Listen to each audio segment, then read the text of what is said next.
Hi all, ഇന്ന് വളരെ സിമ്പിളായി കുമ്പളങ്ങ കൊണ്ടൊരു പുളിശ്ശേരി ഉണ്ടാക്കാം. അതിനായി ഇതുപോലെ കുമ്പളങ്ങ ചെറിയ കഷ്ണങ്ങളായി അരിഞ്ഞ് എടുക്കാം.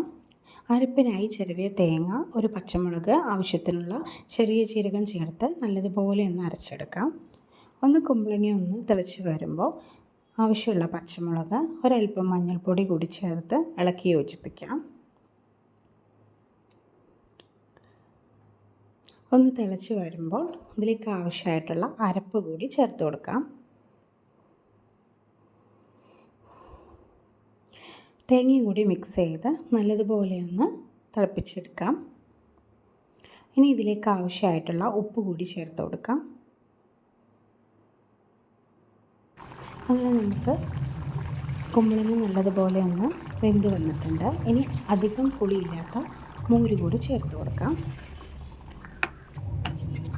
മോര് ചേർത്തതിന് ശേഷം തിളപ്പിക്കേണ്ട ആവശ്യമില്ല.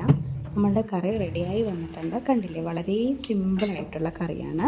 ഇനി ഇതിലേക്ക് ആവശ്യമായിട്ടുള്ള വറവിന് കടുകും ഉലുവയും പച്ചമുളകും ചേർത്തിട്ടുള്ള വറവിൽ ചേർത്ത് കൊടുക്കാം. ശേഷം ആവശ്യത്തിനുള്ള കറിവേപ്പില കൂടി ആഡ് ചെയ്യാം. വളരെ സിമ്പിളായിട്ടുള്ള കുമ്പളങ്ങ കൊണ്ടുള്ള പുളിശ്ശേരി റെഡി ആയിട്ടുണ്ട്. എല്ലാവരും ഇതുപോലെ വീട്ടിൽ ട്രൈ ചെയ്ത് നോക്കണം.